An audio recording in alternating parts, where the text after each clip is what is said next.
My name is Emma, and if you believe the eyes of others, I was born into a fairy tale, a house with high ceilings, French windows, and a maid who brought me hot cocoa in a silver cup before bed, all of which evoked in people's minds the notorious silver spoon. But what they never saw was my parents waking up at 5 in the morning, my father returning home from work only at midnight, my mother spending endless hours on her feet, building her own style empire from scratch. They didn't see the tiredness in their eyes that they hid behind a smile, or hear the conversations behind closed doors about taxes, bills, and the hope that this week would be the end of it all.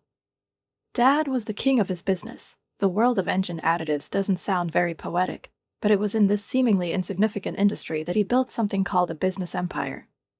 He knew the smell of iron and the sound of the right formula when it worked. Mom didn't give in. Her salon empire became not just a place where people came for a haircut, but a temple of beauty, where people booked in months in advance, when my mother's name sounded like a symbol of taste, impeccability, and strength. They were like two planets, bright, attractive, but rotating in different orbits. Their divorce, which happened when I was 19, was not a disaster, as I feared, but more like a well-staged play. Everything was divided equally, without shouting and reproaches, with a strange, adult nobility. And although they were no longer together, they retained a respect for each other that, as I later realized, was rare even among couples who still lived under the same roof.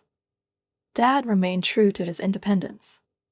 He never married again, contenting himself with solitude, which, he said, didn't drag him down but rather allowed him to move easily, without ballast. My mother remarried, but she, too, decided not to pursue a new life, leaving me as the only child in this bizarre mosaic of family history. And then Jake came along. At the time, he seemed like a hurricane to me, refreshing, daring, a little crazy, but there was some attractive energy in it that seemed genuine. We got married almost immediately after graduating from college.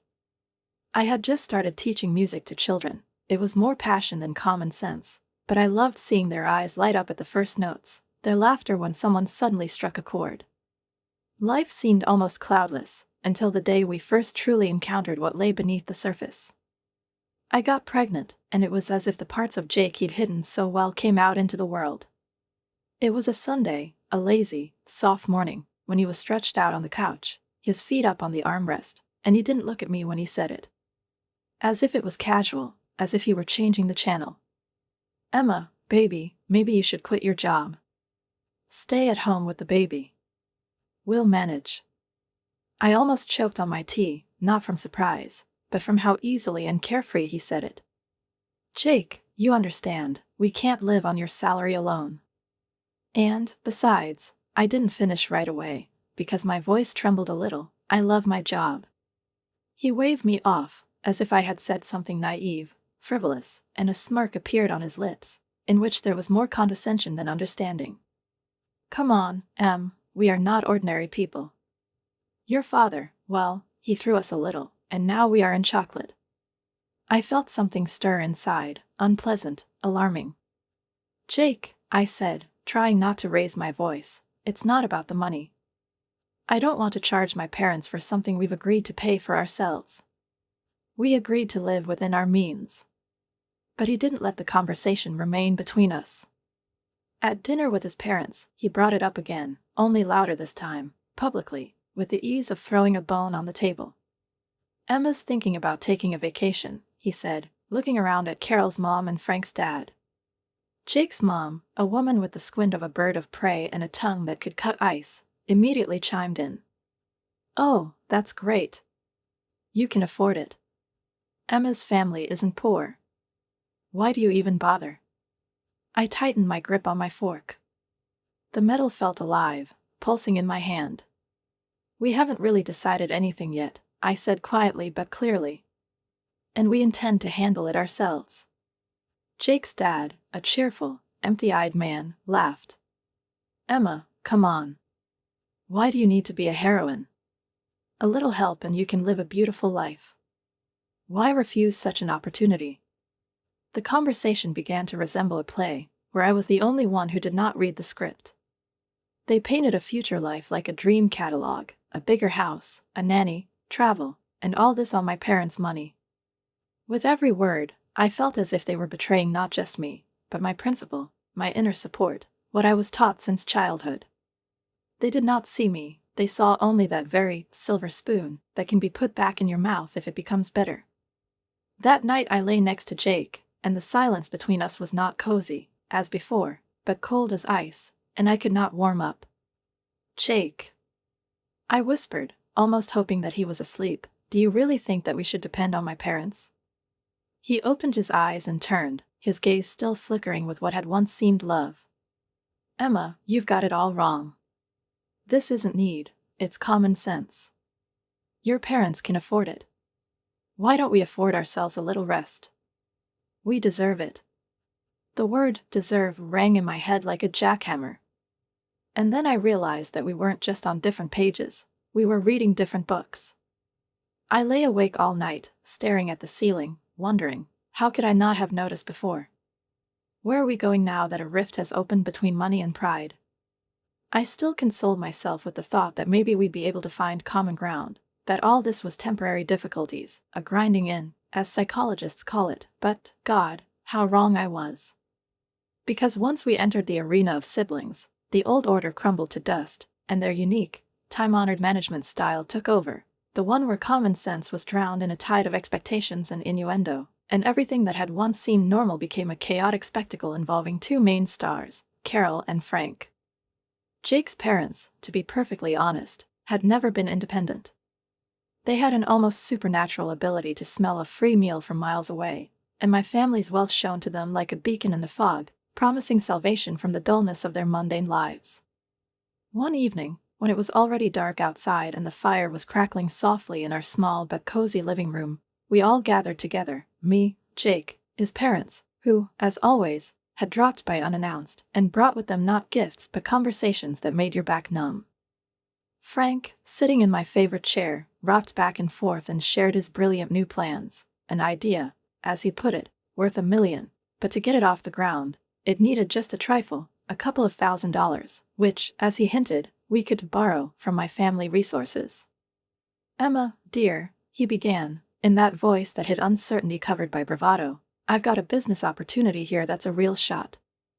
It just needs a little bit of investment to get it going, you know, with your connections. It's all about the ladies." Carol, as always, jumped in with that falsely sweet intonation of hers that makes your teeth ache even without sugar. Yeah, family resources, I'm sure you could help us. It's such a sure thing, almost risk-free." I clasped my hands in my lap, feeling my fingers dig into the skin, and, trying not to lose my temper, I replied, "Carol, Frank, I already told you, Jake and I keep our finances separate from our parents. We don't use their money in our decisions."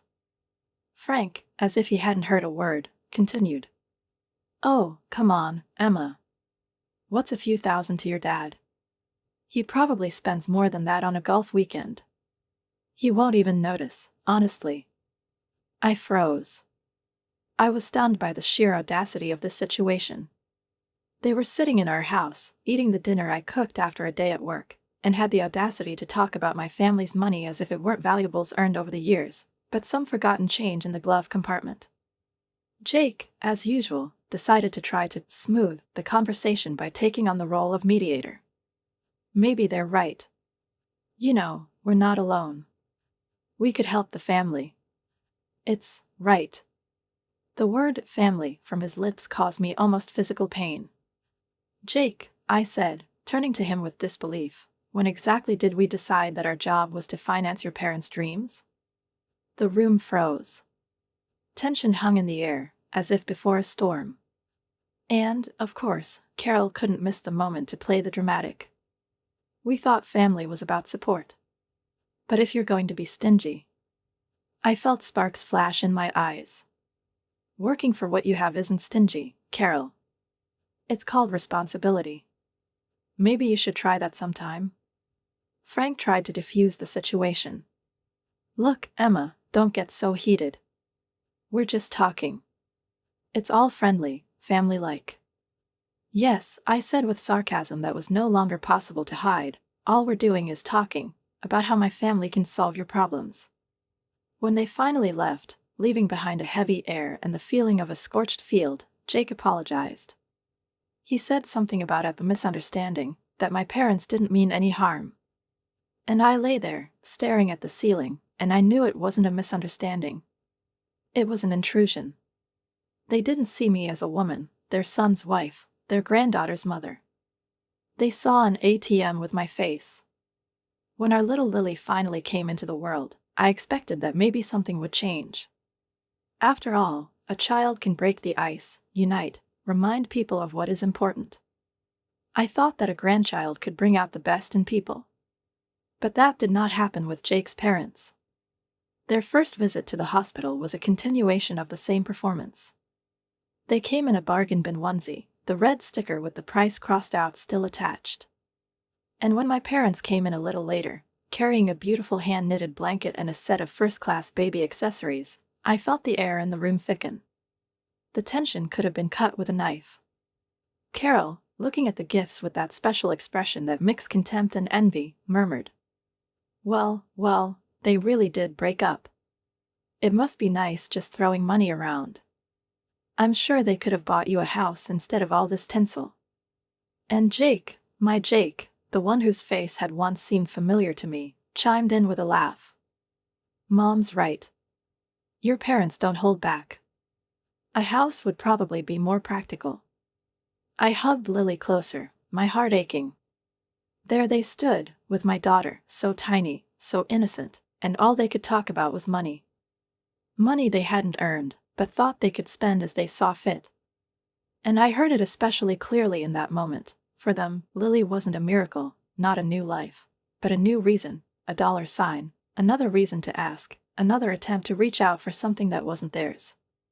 I struggled to hold on, clinging to the last of my composure like the edge of a boat in a stormy sea, feeling the anger, the weariness, and the frustration rising inside me, threatening to spill out in words that would leave no way to return. Because it wasn't the price, or the numbers on the checks, or the number of gifts, it was the approach, the way people perceived my relationship with my parents, as if it wasn't love and support but some kind of credit resource that needed to be developed and used wisely. But Frank, of course, wasn't going to back down that easily. He was stubborn, like a salesman who couldn't walk away until he'd finished the deal, and, narrowing his eyes slyly, he mumbled, oh, yeah, sure, no one's saying it has to be that way. It's just that when you think about it, it's such a good investment, real estate, you know? Now that would be the gift that keeps on giving. The drive home from the hospital was tense to the point of pain. I stared out the window, watching the lights of the streetlights slip away, trying not to listen to Jake's voice, trying to gloss over the situation, muttering that my parents were old-fashioned, that they didn't mean anything bad. But instead of being a comfort, these words became the seed that sent doubts deep into my heart. I began to ask myself questions that made me feel uneasy. Why have he married me in the first place? For love? Or for my parents' bank account, a comfortable foundation on which to build his own version of success? A few weeks passed and everything seemed to have calmed down, but as soon as they showed up on the doorstep again, uninvited, as always, with store-bought pies and a bag of advice, it all started again. We were huddled in our small living room, Lily fidgeting in my lap, clutching the new rattle my mother had brought her. And then Carol, settling into the chair as if it were her home, couldn't resist another jab. Oh, it must be nice when your parents shower Lily with all those fancy toys and fancy things. Although, come to think of it, a down payment on a house would be much more useful, don't you think? There was that passive aggression in her voice that sounds especially poisonous when it's hidden behind a fake smile, and there's real envy in her eyes. I opened my mouth to say something, but Jake beat me to it. He was sitting next to Mom, and as if continuing her thought, he suddenly said calmly, actually, honey, Mom and I were talking. Maybe your parents should help with a down payment instead of continuing to give you baby stuff. That makes sense, right? It was as if the air had gone out of the room. Not only were Carol and Frank relentless, but now Jake, my husband, was speaking their language, and it hurt me to hear the birth of our daughter being turned into an argument for financial manipulation. So that's how you see it, Jake? I said, unable to hide the tremor in my voice. To you, this is all just a way to use my parents for money? He looked at me as if I was speaking a different language, and there was no understanding in his eyes. Emma, come on, This is just practical. We're talking about helping, not using. Can't you see the difference? Carol snorted, unable to contain herself. Yes, of course it's convenient when your wife's parents are rich. It would be stupid not to think about it from a practical point of view. Only when they were gone could I finally exhale. But that night, lying in bed, staring at the ceiling, listening to Lily snore softly next to me, I felt a wave of realization rise. Everything I considered mine, my marriage, my family, our life together, to them it was not love, not a union, but a deal. And I was not a wife, not the mother of their granddaughter, but currency. Everything that had happened in recent years had been like a roller coaster ride, up, down, screaming, laughter, fear, and not a moment of peace. Lily grew up, and every day with her was a blessing, full of new discoveries, her first laugh, her first steps, her first words. At 3, she was already a real whirlwind, bright, cheerful, with inquisitive eyes and a ringing voice. But life continued to throw up surprises that I did not expect. The first blow was the accident. Mom. It all happened so suddenly, as if someone pulled the rug out from under my feet. One call, and you're not the same person you were a minute ago. I was in a fog, barely holding on for Lily, smiling through my tears, reading to her while my mind wandered somewhere between hospital corridors and memories. And Jake, his first question after the news wasn't about how I was feeling, or how Lily was coping with the loss. He simply asked, "How much are you getting in your mom's will?" It was a blow. Mom hadn't even cooled down yet, and he was already interested in her inheritance, like a vulture circling a body. I barely remembered how the next day went, but the will did indeed leave me her chain of hair salons, her life's work. I had no idea where to start, how to run this business, but Jake wasted no time. "Baby, let me do it," he said with the same charm that had once captivated me. You know, I have a nose for business. I was exhausted, broken, and I guess I just couldn't argue. I let him take over, drew up all the paperwork so that the legal rights remained with me, but otherwise I trusted him. Maybe I hoped that this would change something in him, awaken maturity. But less than a year later, the second thunder struck, Dad. A heart attack. Another call, another loss. I was left an orphan. Broken. I needed Jake more than ever, as a support, as a protector, as a loved one. But again he was talking about the wrong thing, not about the pain, not about us. He was talking about the inheritance. And the very next day, his parents arrived. I knew that Jake's parents' visit after his father's funeral would be difficult, but I still expected, if not sympathy, then at least a shadow of respect for the fact that I had just lost the last of my parents, the last pillar on which my past, my memory, my foundation rested. I thought that they would at least pretend to care about my condition, that they would perhaps not talk about money at least for the first few days, but as soon as they crossed the threshold, the masks of grief flew off, and what always began again, calculations, hence, a greedy gleam in the eyes.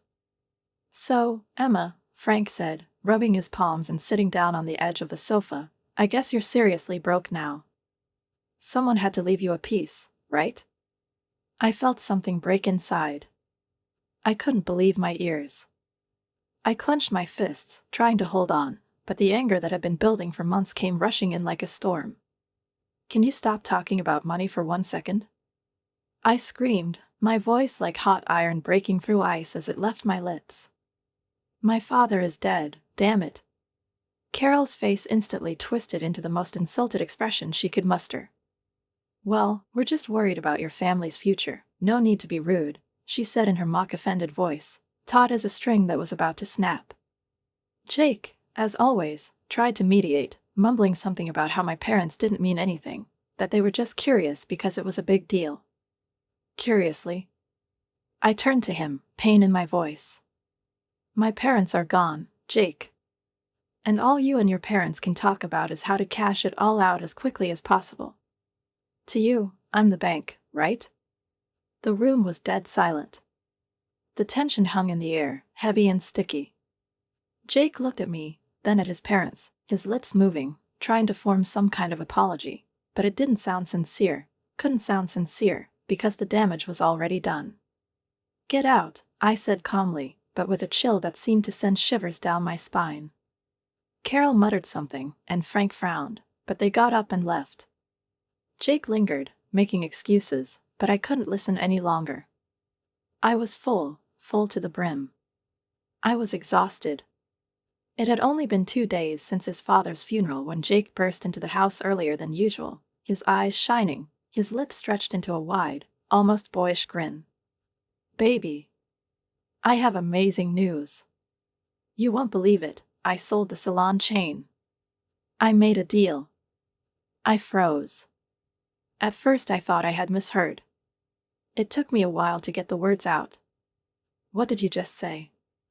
I asked, slowly rising from my chair. I made a deal. The showrooms. We sold them. All top-notch. You have no idea how much we made. It felt like the floor had dropped out from under me. I could feel the anger and shock rising, mixing with a betrayal so sharp it almost physically hurt my chest. How could you?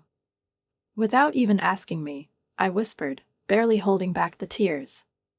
Baby, I only meant well, he began, but before I could find the strength to answer, they were back in the doorway, Carol and Frank, beaming as if we'd hit the jackpot, as if something great and exceptionally joyful had happened. They weren't here to offer condolences, no.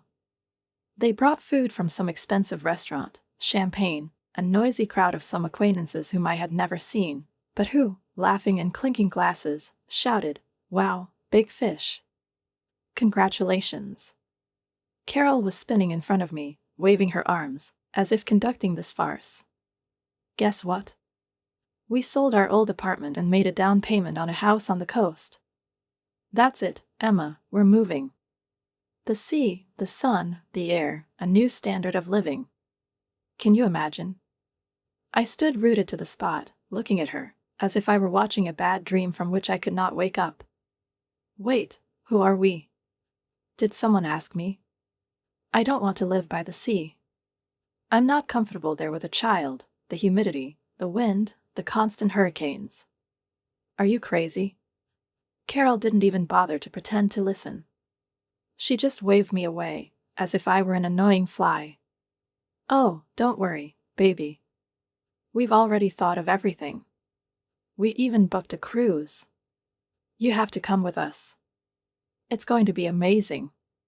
Where did all this money come from? I asked, already feeling like I couldn't stand the weight of my legs. The words seemed empty in this chaos, but I had to ask. She turned around, raising her eyebrows, as if I had asked something stupid. Darling, after your father died and the chain was sold, we are set for life. Just think, yachts, private flights, vacations anywhere. We are living the dream now. Her eyes literally glowed, like glass balls in a display case, reflecting other people's desires, without having a single emotion of their own. I turned slowly to face Jake. He was standing there, his eyes slightly downcast, but without a trace of shame. Why are we even talking about selling my mother's salons again? Why am I finding out about this when it's all already done? Because, baby, he said, sighing as if explaining the obvious, it makes sense. Running both the salons and your father's chemical business is crazy. We need to focus on what's most profitable. It's for our future. For Lily's future. We're doing this for her. I looked at them, at Jake, at his parents, beaming with anticipation, their smug faces and eyes full of greed, and I couldn't believe that all this was really happening, that these people to whom I had once opened the door of my home, my heart, my life, were now standing before me like hyenas at the bones, not even trying to hide their thirst. I felt the anger rising in me like a wave, not an explosion, but a cold, heavy water that you could drown in if you didn't fight it. Show me the salon's financial statements, I said calmly, but with such inner firmness that my own fingers were shaking. I want to see everything. Before we make any decisions. Not just words. Numbers. Documents. Facts. Jake looked down, as if the floor suddenly understood his gaze better than I did. He rubbed his neck and said, "Look, Emma, this is about our future. We just want to make sure we're comfortable. We're thinking about Lily, about stability. I chuckled, but there was no joy in the sound. As if on cue, his parents jumped into the conversation, each of them vying with each other to tell me that I should just let go, that I should enjoy the good fortune that had seemingly fallen from the sky on me. But all I saw in those faces were not relatives, not close friends, not allies, but vultures, waiting for the moment when they could peck at another piece. Why such a rush? I asked, unable to contain myself any longer. Why does no one think it necessary to ask me first? Why are you all in such a hurry to rip apart what my parents spent years building? Well, baby, Jake began, as if apologizing, it's just that after your father left, juggling 2 businesses, it's just ridiculous. We need to focus on what's really profitable. Oil is gold, compared to hairdressing. Frank perked up. Yeah. Think about it, Emma. These little shops of yours, selling them could give you everything you ever dreamed of. Why waste time on them? Why? I asked, my voice shaking. And Carol, as always, put in the last word, her voice dripping with a rich, stinking envy that made my skin crawl. Darling, understand, life is short. Better to enjoy it than to work yourself to the point of exhaustion. Salons? Who needs them? We can afford yachts now. We can live the way we want. I sat up, feeling my words form into an icy blade. I want you to go. Now. Immediately. They froze. Jake raised his hands as if to stop a storm. Emma, wait. No. I've had enough. This is not a feast on bones. This is a time to grieve. This is my father. Mine. Not your gold mine. I saw Jake try to object, but I cut him off. And one more thing. This is my inheritance. Mine. Neither you nor your parents have the slightest right to decide for me. Not even to discuss it. Got it? The room went cold. I felt the tension shatter. Frank sniffed, Carol pursed her lips, rose heavily, as if the illusion of power had been shaken from her. Their footsteps on the floor resounded like the tolling of a bell. They were gone. And I remained, and for the first time in a long time I felt that in this battle for myself, I was standing on my own 2 feet. The funeral was like a dream. I felt like I was watching myself from a distance, hearing voices, condolences, but they passed me by like wind through glass. Everything was gray, flat, like the world had lost all its color, and even the sun didn't really shine. And then, in the morning, as I was trying to swallow a dry toast that tasted like cardboard, Jake, as if nothing had happened, launched a new agenda. We need to meet with the founders of your dad's company as soon as possible, he said, pushing away his coffee cup. We can't delay. I froze, toast halfway to my mouth. I stared at him as if I were seeing him for the first time. Jake, we just buried my dad. Can't you wait? I need time. I need to think. This is too much. He waved me off, as if I were talking about a book club meeting I'd missed. Time is money, baby. We don't have time. We need to move fast. While everything is hot. Disappointment filled my chest like a stone. I could no longer rely on him. I could not believe that he was capable of understanding. So I turned to our family lawyer, asked him to analyze the state of the salon chain, to give me an objective picture, how much it costs, how it works, what kind of contracts. I hoped that, having exact figures in hand, would be able to somehow strengthen my position. A month passed in papers, in conversations, in figures, in fear that I would not cope, in the hope that I would still cope. And then, when I was just starting to come to my senses, Jake showed up at our house again, of course, not alone, but with his parents. All 3 rushed like a tornado, full of proposals, plans, schemes, recommendations. Not a single hello, not a single how are you. Only strategy. You know, Jake began, without even saying hello, I was thinking. I'm the guy who should be running your father's company. I couldn't immediately utter a word, So absurd and ridiculous did what I had just heard seem. The audacity with which Jake had declared that he should be running my father's company left me speechless, as if someone who had just thrown matches into our shared home was now smilingly offering to run the fire brigade. But he, not noticing my stupor or simply ignoring it, continued as if reading a shopping list. And, yes, I'll need a new car, something that says status, something businesslike, respectable, you know, the latest model BMW would be perfect. I still couldn't get my thoughts together to say anything coherent when Carol jumped in. Of course, with an even more absurd statement, her voice filled with more impudence than human speech seemed capable of containing. The house on the coast is almost finished, just a trifle left, only 300,000.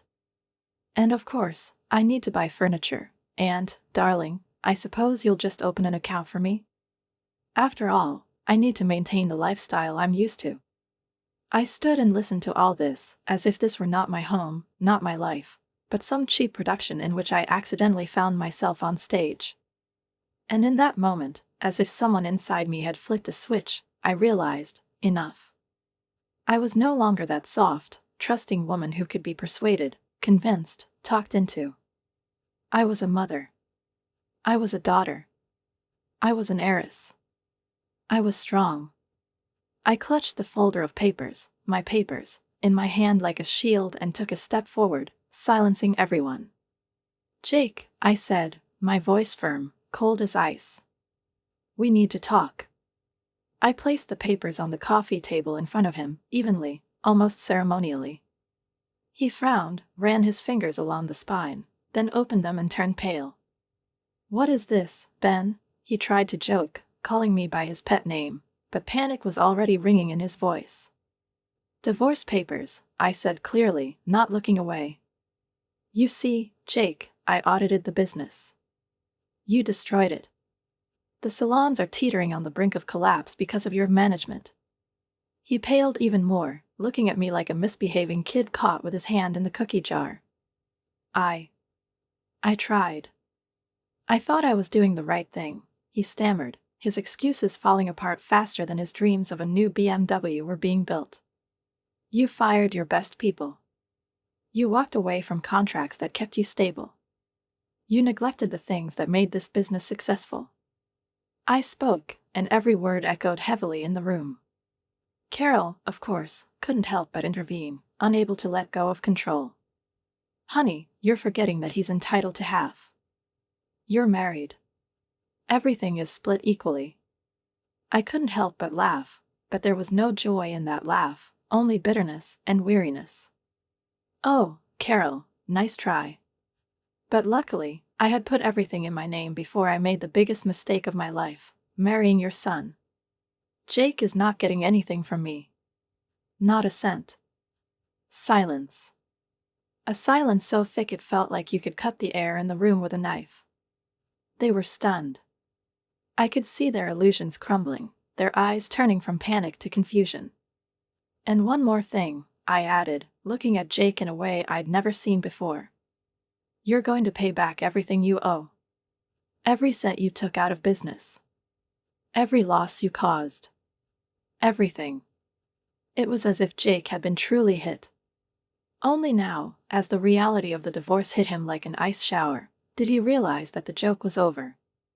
He rushed to me, broken, confused, pathetic. Please. Emma, can we talk? Can we find another way? I didn't mean to.